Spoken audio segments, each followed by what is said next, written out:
سالم بن خليفة. خدمتي هي الغسل متاع المتوفي.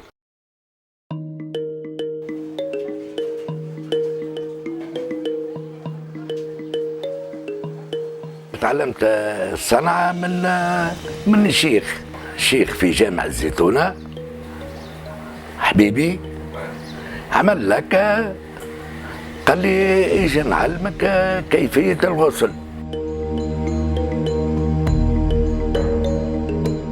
ناخذ المتوفي نحطوه في المغسل، هذا يقولوا له مغسل، المتاع الحاك هذاك يسمى مغسل.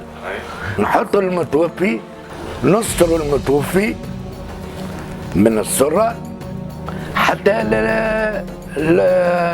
للركيب، نستنجوه، نظفوه من اللوطة، لازم نظفوه كله من اللوطة، وبعد نوضيه وضوء كما وضوء الصلاة. تو احنا عندنا كعبات بركة، عندنا شوية بركة، وفي ريانا عندنا 3 نساء بركة في ريانا، نساء ما عندناش كثرة.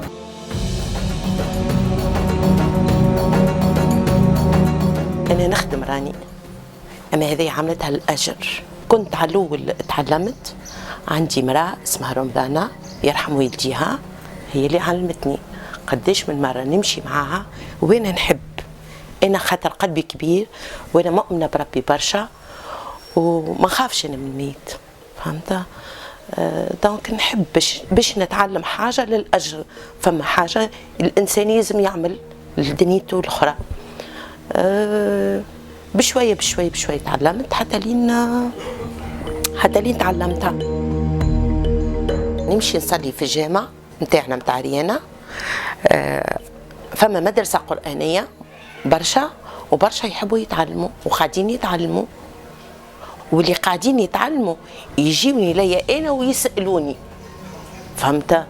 قاعدين هي الاستاذه نتاعهم تعلمهم بالكدا معناها، اما يجيو يسالوني بكش فما غلطه بكش ماشي حكايه، وهما كيف يدخل الحريف كلك يقول لي عندي حاله وفاه، نعطوك نسرو، هذايا متابع المتوفي، هذه الستره، هذه اللي كلمتك عليها كي نسروا بها المتوفي. استرنا المتوفي، غسلنا المتوفي كلك، نجبدوا السترة، ويلزم كما قلت لك العورة ما نكتشفوش عليها، بعد نشفوه بالبشكير.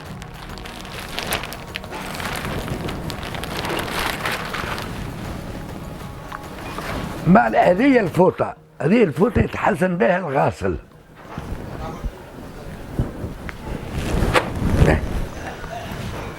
توا عندنا هدايا المشرب هدايا شنو نعملوا به؟ هدايا نحطوا فيه مثلا الطفل، يبدا ما سخون وكلك، نحطوا الطفل ومن بعد نخلوه على شيرة. وهدايا الحليب، هدايا نغرفوا به الماء وكل. هدايا الند، نبدو نغسلوا المتوفي كلك، نحط الند باش تبدا ريحه طيبه. الغاسل كلك يلبس القبقاب، هذا القطن. كي نكملوا المتوفي ماني قلت لك عاد نفرشوا له من اللوطه، هذا الحوارات نتاعو، نقولوا احنا باش نوري لك الحوارات نتاعو. نقول هذايا شوش الورد، هذايا الزهر، هذايا السدر، هذايا الكافور، هذايا الصابون، هذايا دبوس العطر، وهذه كبة الخيط باللباري نتاعها. هذه المجموعة كاملة تتهرس بالمهراس، ويحطوها لي في صحن باش كي نفرش انا القماش نذري عليها كل القماش. نقول لك حاجة، هي تذكرك في الدنيا الاخرى الصنعه هذيا، يعني الخدمه هذيا تذكرك ديما كي نشد مراه، نقول نبدا نعمل لها في الدعاء مثلا، نقول يا ربي تقبلها، وبرشا حاجات فهمت نعملها في الدعاء. اما نقول انا يجي نهار ان شاء الله يا ربي شكون يعمل لي دعاء كيما هكا. ما نكذبش عليك، انا نعلم عندي بنتي الثانيه مش الاولى لا، ما نيش مركزه معاها برشا، اما بنتي الثانيه نقول لها نهار اخر كي انا نموت انت تغسلني. اول خلص هو 20 دينار. توا الاجره العاديه هي 90 دينار. هي اول مره مع الشيخ هذايا يعني تراوشت ملاك قال لي ما تخافش، يعني انسان توفى يعني وفى كل شيء بكي عشت. علمني مدة شهر كامل، شهر وبعد عملية تيست قال لي نحبك انت توا تخدم. هذه أول مرة يعني مدة هكاك قعدت خايفة مدة 3 أيام 4 أيام، بعد شليت الريتم لا ما عادش نخاف الكل. أول ما اختبت وعندنا هذايا واحد نسيبي خوها قال كيفاش نعطي أختي الواحد يغسل في الموتعة، وفعلا هكاك مدة شهر باش عطاوني الكلمة. عندي الأولاد لا يخافوا، مثلا ولدي قال لي بابا الخدمة دي إن شاء الله بعد عمر طويل، يعني كان توفيت ولا حاجة أول واحد يجي يعطيني حتى 100 دينار في الحانوت أنا نقول له مبروك عليك نخدم ماشي. عندي حتى المرأة تخاف، عندي بنتي تخاف، الحمد لله والشكر لله. خدمة أنا فاق صيم ناكلو عايشين كالناس. عندي حميتي توفيت، عندي أعز حاجة هي حميتي، قالت لي كي نموت نحبك أنت تغسلني. وقت اللي ماتت أنا وبناتي، أنا بنتي الأولى كنت مانيش باش ندخلها، مانيش باش ندخلها معايا، في بالي باش ندخل أولادي، ماهوش حرام راه الوليد ماهوش حرام راه، في بالي باش ندخل أولادي وحذرتهم وغسلت لهم أولادي. يا أخي بنتي قالت لي أنا ما نغسل زوز لأمي، خاطر بنتي ما عندهاش قلب كبير فهمت.